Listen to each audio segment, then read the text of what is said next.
കാവലാ ചെങ്കനൽ കണക്കൊരാ ചെമ്പടയ്ക്കു കാവലാൾ ചെങ്കനൽ കണക്കൊരാൾ ചെങ്കൊടിക്കരത്തിലേന്തി കേരളം നയിക്കയാ. 3 വർഷം മുമ്പ് CPM-ന്റെ തിരുവനന്തപുരം ജില്ലാ സമ്മേളനത്തിന്റെ സമാപനത്തോടനുബന്ധിച്ച് ഒരു മെഗാ തിരുവാതിര അരങ്ങേറിയത് ഓർക്കുന്നുണ്ടാകുമല്ലോ. അന്ന് നമ്മുടെ പിണറായി വിജയൻ സഖാവിനെ കുറിച്ച് രചിച്ച ഒരു തിരുവാതിര പാട്ട്, കാരണഭൂതൻ ഗാനം, അന്ന് ലോക ശ്രദ്ധ ആകർഷിക്കുകയുണ്ടായി. ഇപ്പോഴിതാ സെക്രട്ടേറിയറ്റ് എംപ്ലോയീസ് അസോസിയേഷൻ രചനയും സംവിധാനവും നിർവഹിച്ച് രംഗത്ത് അവതരിപ്പിക്കുന്ന പുതിയ ഒരു പിണറായി വിജയൻ ഗാനം, അതായത് ഫീനിക്സ് പക്ഷിക്കം സമരധീര സാരഥി ഗാനം, നമ്മുടെ പാറശാലയിൽ അവതരിപ്പിച്ച തിരുവാതിരപ്പാട്ടിനെ ബഹുദൂരം പിന്നിലാക്കിയിരിക്കുകയാണ്.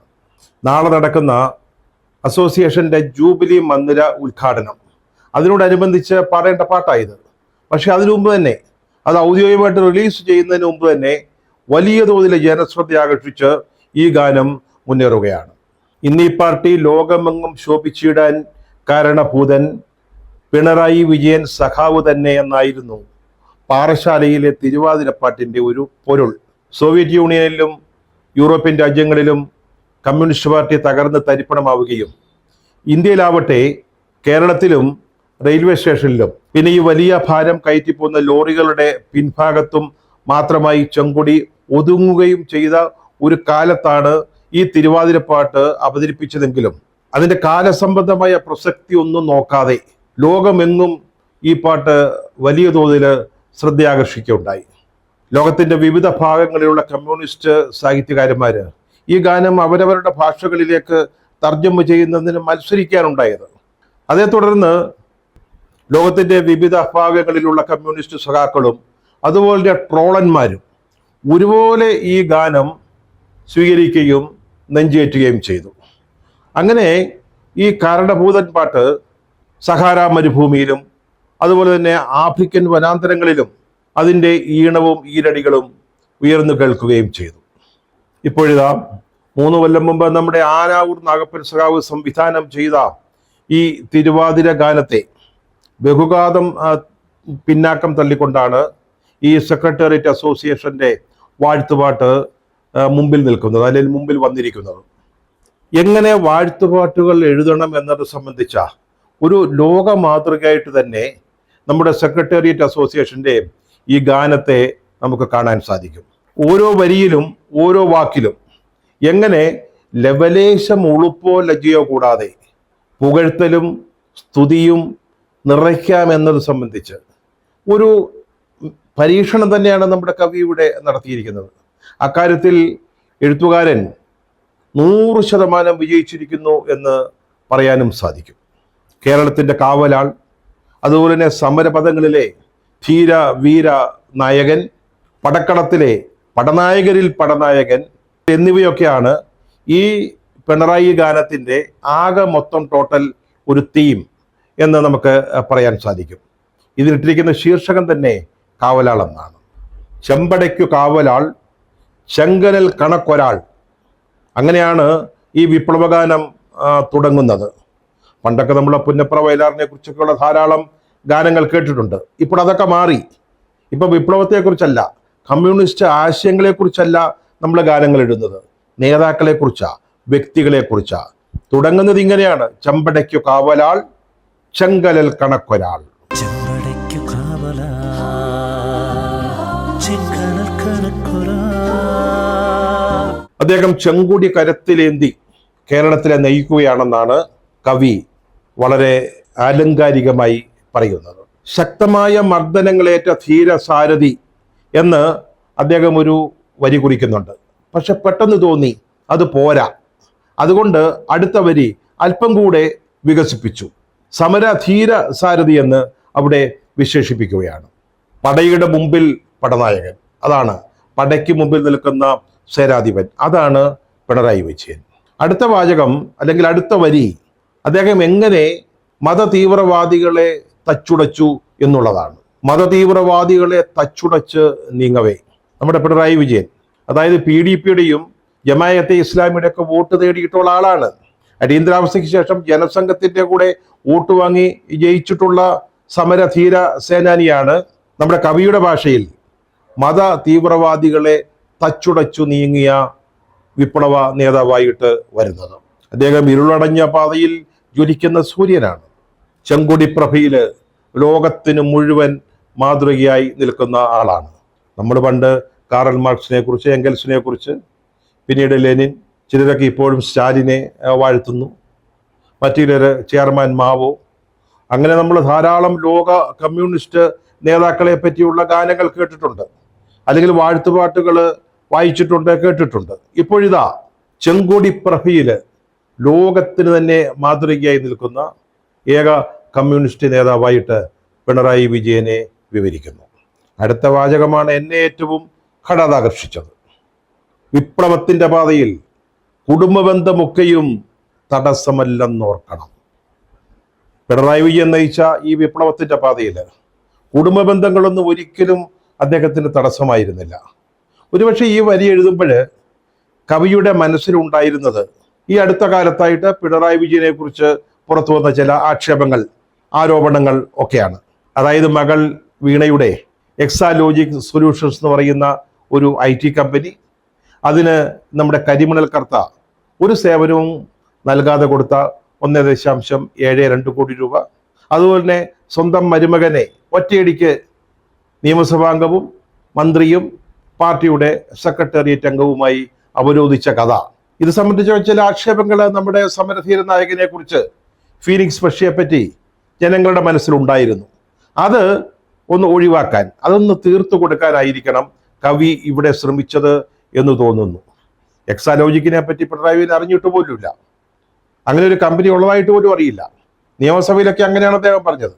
പിന്നെ ഈ മരുമകന്റെ കാര്യം, അതൊരു വിപ്ലവ പ്രവർത്തനമാണ്, അല്ല മരുമകൻ ആയതുകൊണ്ടല്ല. വിപ്ലവം നയിക്കാൻ ആവശ്യമായ നേതാക്കളെ, പ്രത്യേകിച്ച് യുവ നേതാക്കളെ ഭരണത്തിൻ്റെയും പാർട്ടിയുടെയും മുൻനിരയിലേക്ക് കൊണ്ടുവരിക എന്ന ഒരു വിപ്ലവ പ്രവർത്തനം, അത് വിശദീകരിക്കുന്നതിനാണ് നമ്മുടെ കവി ഇങ്ങനെ പറയുന്നത്. അതായത് വിപ്ലവത്തിൻ്റെ പാതയിൽ കുടുംബ ബന്ധങ്ങളൊന്നും തടസ്സമാവുകയില്ല എന്ന് ഓർക്കണം. എത്ര മനോഹരമായ ഉദാത്തമായ ഒരു ഭാവന, കൽപ്പനയാണ് കവി ഇവിടെ ഉപയോഗിച്ചിരിക്കുന്നതെന്ന് നമുക്ക് മനസ്സിലാക്കാൻ സാധിക്കും. ക്രൂരമായ മർദ്ദനങ്ങൾ ഏറ്റുവാങ്ങുമ്പോഴും ശത്രുവിൻ്റെ മുമ്പിൽ തലകുനിക്കാത്ത നേതാവാണ് പിണറായി വിജയൻ. അടിയന്തരാവസ്ഥ കാലത്ത് പോലീസ് തല്ലിയൊടിച്ച അദ്ദേഹത്തെ രക്തം വീണ ഉടുപ്പും ധരിച്ച് നിയമസഭയിലേക്ക് എത്തിയ ധീരസഖാവ്, അതുപോലെ തന്നെ എതിർത്തവർക്ക് അപ്പോഴപ്പോൾ മറുപടി കൊടുത്തിട്ടുള്ള ഒരു നേതാവാണ്. ഇത് വളരെ പ്രധാനപ്പെട്ടതാണ്. അദ്ദേഹം ബ്രണ്ണൻ കോളേജിൽ പഠിക്കുന്ന കാലം മുതൽ അങ്ങനെയാണ്. പാർട്ടിയെ അല്ലെങ്കിൽ സംഘടനയെ ആരെങ്കിലും എതിർക്കുകയാണെങ്കിൽ അപ്പോൾ മറുപടി കൊടുക്കും. അതൊരു പ്രത്യേകതരം ആക്ഷനിലൂടെയാണ് അദ്ദേഹം ഈ ഉടൻ മറുപടി കൊടുക്കുന്നത്. പറഞ്ഞല്ലോ, അത് ബ്രണ്ണൻ കോളേജ് കാലഘട്ടം മുതൽ അദ്ദേഹം വികസിപ്പിച്ചെടുത്ത ഒരു ആയോധന മാർഗമാണ് പ്രത്യേക ആക്ഷൻ. അദ്ദേഹം ജന്മിത്വത്തെ തകർത്ത ആളാണെന്നാണ് കവി പറയുന്നത്. നമ്മൾ ഇതുവരെ ചരിത്രത്തിൽ വായിച്ചിട്ടില്ലാത്ത ഒരു പ്രധാനപ്പെട്ട കാര്യമാണ് ഇത്. എന്നാണ്, എങ്ങനെയാണ് പിണറായി വിജയൻ കേരളത്തിലെ ജന്മിത്വത്തെ തകർത്തത് എന്ന് നമുക്കാർക്കും അറിയില്ല. പക്ഷെ കവിക്ക് അത് വളരെ കൃത്യമായിട്ടറിയാം. 1970 അച്യുതമേനോൻ സർക്കാർ ഭൂപരിഷ്കരണ ഭേദഗതി നിയമം നടപ്പാക്കിയപ്പോൾ അതുവരെ നിലനിന്നിരുന്ന ജന്മിത്വം ഇല്ലാതായി എന്നൊക്കെ നമ്മൾ വായിച്ചിട്ടുണ്ട്, അങ്ങനെ പലരും എഴുതി വെച്ചിട്ടുണ്ട്. പക്ഷെ അതിനുശേഷം എന്താണ് പിണറായി വിജയൻ, അച്യുതമേനോന് ശേഷമാണല്ലോ പിണറായി വിജയൻ വരുന്നത്, അദ്ദേഹം ഏത് കാലത്താണ് ഈ ജന്മിത്വത്തെ തകർത്ത് തരിപ്പണമാക്കിയതെന്ന് നമുക്കറിയില്ല. അങ്ങനെ നമുക്ക് വേണ്ടത്ര അറിവില്ലാത്ത ഒരു വിഷയത്തിലേക്ക് കൂടി കവി കടന്നു ചെല്ലുന്നുണ്ട്. ജന്മിത്വത്തെ തകർത്ത പിണറായി വിജയൻ.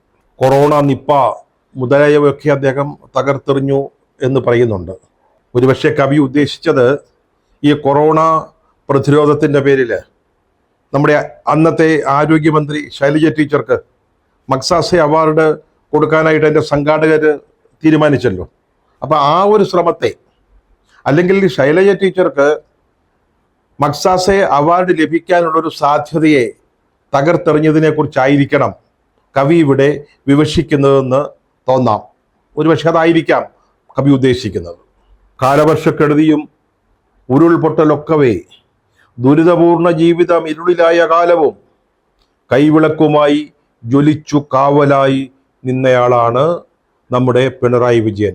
അദ്ദേഹം കയ്യിലേന്തിയ ആ കൈവിളക്കിൻ്റെ വെളിച്ചത്തിലാണ് കേരളം അന്ന് ഈ പ്രളയത്തിൻ്റെ കാലത്ത്, അല്ലെങ്കിൽ കാലവർഷക്കെടുതികൾ ഉണ്ടായപ്പോൾ, അല്ലെങ്കിൽ ഈ വയനാട്ടിൽ വലിയ തോതിലുള്ള ഉരുൾപൊട്ടൽ ഉണ്ടായപ്പോൾ, ഈ അവസരങ്ങളിലൊക്കെ കേരളത്തിന് കാവലാളായിട്ട് കയ്യിലൊരു കൈവിളക്കുമായി നിന്ന ആളാണ്. അതുപോലെ തന്നെ ജീവനുള്ള നാൾ വരെ സുരക്ഷിതത്വമേകിടാൻ നിരവധിയായ പദ്ധതികളൊക്കെയും ജനതയ്ക്കു നൽകിയോൻ. കെ ഫോണ്, കേരയിലെ മുതലായ നിരവധിയായ ഫ്ലാഗ്ഷിപ്പ് പദ്ധതികളെക്കുറിച്ചാണ് കവി ഇവിടെ പറയുന്നത്. ഈ പാറശാലയിലെ മെഗാ തിരുവാതിര നടക്കുമ്പോൾ അന്ന് ശ്രീ പിണറായി വിജയൻ അവിടെ ഉണ്ടായിരുന്നോ എന്ന കാര്യം എനിക്ക് ഇപ്പോൾ ഓർമ്മയില്ല. പക്ഷേ ഈ അസോസിയേഷന്റെ ഗാനം ആദ്യമായിട്ട് പൊതുജന സമക്ഷം ആലപിക്കുമ്പോൾ, അതായത് ജൂബിലി മന്ദിരത്തിന്റെ ഉദ്ഘാടന വേളയിൽ പിണറായി വിജയൻ അടക്കമുള്ളവരിയ്ക്കുന്ന വേദിക്ക് അഭിമുഖമായി മറ്റൊരു വേദിയിൽ അസോസിയേഷന്റെ 100 വനിതാ പ്രവർത്തകരാണ് ഈ ഗാനം ആദ്യമായിട്ട് പാടുന്നത്. എന്തൊരു സുഖമായിരിക്കും കേൾക്കാനല്ലേ.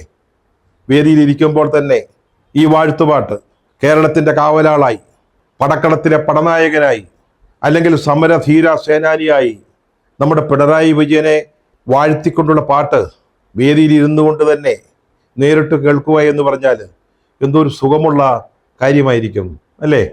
ഈ അസോസിയേഷൻ ഗാനം പൊതുജന സമക്ഷം സമർപ്പിക്കുന്നത് ഈ ജൂബിലി മന്ദിര ഉദ്ഘാടന വേളയിലാണ്. അതിനുശേഷമുണ്ടല്ലോ ഈ പാട്ട് നമ്മുടെ കാരണഭൂതൻ പാട്ടിൻ്റെ 100 ഇരട്ടി ലോകമെങ്ങും പ്രചാരം നേടാൻ പോവുകയാണ്.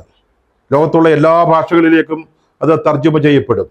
ലോകത്തിലെ ഓരോ കമ്മ്യൂണിസ്റ്റുകാരനും ഉറങ്ങാൻ പോകുന്നതിന് മുമ്പ് പാടുന്ന, അല്ലെങ്കിൽ ഒന്ന് മൂളുകയെങ്കിലും ചെയ്യുന്ന ഒരു ഗാനമായിട്ട് ഇത് മാറുക തന്നെ ചെയ്യും. ആ തിരക്കിനിടയിൽ ഈ ഗാനം എഴുതിയ കവിയെയും അതിന് ഈണം പകർന്ന സംഗീത സംവിധായകനെയും മറന്നു പോകരുത്. കാരണം വാഴ്ത്തുപാട്ട് ശാഖയ്ക്കൊരു വലിയ സംഭാവനയാണ് അവർ നൽകിയിരിക്കുന്നത്. ഈ കേരളശ്രീ, കേരള ജ്യോതി പോലെ ചില പുരസ്കാരങ്ങളൊക്കെ ഏർപ്പെടുത്തിയിട്ടുണ്ടല്ലോ. അതിലേതെങ്കിലും ഒന്ന് കൊടുത്ത് അവരെ ആദരിക്കണം. അല്ലെങ്കിൽ കവിയെ സാഹിത്യ അക്കാദമിയിലും സംഗീത സംവിധായകനെ സംഗീത നാടക അക്കാദമിയിലും സ്ഥിരം അംഗത്വം നൽകുന്നത് ഈ സർക്കാർ ആലോചിക്കണം. അത് മാത്രമല്ല, പാർട്ടി ഇക്കാര്യത്തിലൊരു ശ്രദ്ധ പുലർത്തേണ്ടതുണ്ട്.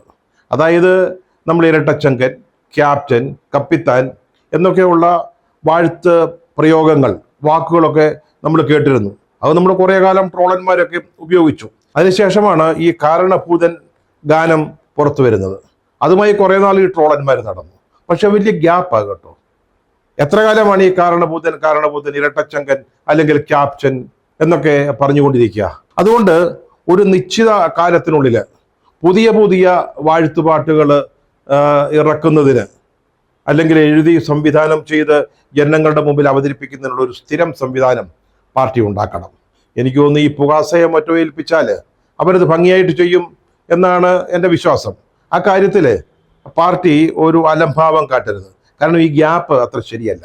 ട്രോളർമാർ ഇത് തന്നെ ഉപയോഗിച്ച് ഒരേ വാക്കുകൾ പറഞ്ഞ് അതിൻ്റെ ഒരു സ്വാരസ്യം നഷ്ടപ്പെട്ടു പോവുകയാണ്. അതുകൊണ്ട് ഇക്കാര്യത്തിൽ പാർട്ടി കൃത്യമായ ഒരു ശ്രദ്ധ വഹിക്കണമെന്ന് ഈ അവസരത്തിൽ അഭ്യർത്ഥിക്കുകയാണ്. പാട്ടൊക്കെ ഗംഭീരമായി, ഇന്നലെ അതൊന്ന് കേട്ടു. അതിൻ്റെ ഒരു സുഖത്തിലും സന്തോഷത്തിലും ഇരിക്കുമ്പോഴാണ് ഇന്ന് രാവിലത്തെ പത്രത്തിൽ ചില ചിത്രങ്ങൾ കാണുന്നത്. അതായത് ഈ ജൂബിലി മന്ദിരം ഉദ്ഘാടനവുമായി ബന്ധപ്പെട്ട് നമ്മുടെ സെൻട്രൽ സ്റ്റേഡിയം മുതൽ കന്റോൺമെന്റ് ഗേറ്റ്, സെക്രട്ടേറിയറ്റിന്റെ കന്റോൺമെന്റ് ഗേറ്റ് വരെ ഒരു വലിയ പടുകൂറ്റൻ ഫ്ലക്സ് വലിച്ചു കെട്ടിയിരുന്നു. അതിനോടൊപ്പം നമ്മുടെ സമരധീര സേനാനിയുടെ ഒരു കൂറ്റൻ കട്ടൗട്ട് ഉണ്ടായിരുന്നു. ഇത് അനുവാദം കൂടാതെ നിയമവിരുദ്ധമായിട്ട് സ്ഥാപിച്ചതാ. നമ്മുടെ പിണറായി വിജയന്റെ കട്ടൗട്ട് സ്ഥാപിക്കുന്നതിന്, പിണറായി വിജയന്റെ അനുഗ്രഹാശിസുകളുള്ളൊരു സംഘടനയുടെ ഫ്ലക്സ് ബോർഡ് സ്ഥാപിക്കുന്നതിന് എന്ത് അനുവാദമാ? കോടതി എന്തോ പറഞ്ഞിട്ടുണ്ടെന്നൊക്കെ ഉള്ളത് ശരിയാ. അതൊന്നും ഈ ഫ്ലക്സിൻ്റെയോ കട്ടൗട്ടിൻ്റെയോ കാര്യത്തിൽ ബാധകമല്ല കേട്ടോ. കോർപ്പറേഷനിൽ വിളിച്ചു പറഞ്ഞ് അത് മാറ്റണമെന്ന്. നല്ല കാര്യം. സെക്രട്ടേറിയറ്റ് അസോസിയേഷന്റെ ഫ്ലക്സ് മാറ്റുക, പിണറായിയുടെ കട്ടൗട്ട് മാറ്റുക നടക്കുന്ന കാര്യമാണ്. പക്ഷെ കണ്ണിൽ ചോരയില്ലാത്ത കോർപ്പറേഷൻകാർ കൊലച്ചതിയാണ് ചെയ്തത്. അവർ വന്നിട്ട് ഈ ഫ്ലക്സ് ബോർഡുകൾ വലിച്ചു കീറി, പിണറായിയുടെ കൂറ്റൻ കട്ടൗട്ട് വലിച്ചു താഴെ കുട്ടയിലിട്ട് കളഞ്ഞു. എന്തൊരു കഷ്ടമാണ്. ഒരു കാര്യം ഓർക്കണം, ജില്ലാ കമ്മിറ്റിയിലേക്ക് പ്രവേശനം കിട്ടി മാസങ്ങൾ പോലും കഴിഞ്ഞിട്ടില്ല. അതിനു മുമ്പ് നമ്മുടെ മേയർ ഊട്ടി ഇത്തരത്തിൽ ഈ സംഘടനയോടും പിണറായി വിജയൻ്റെ കട്ടൗട്ടിനോടും അനീതി പ്രവർത്തിക്കരുതായിരുന്നു.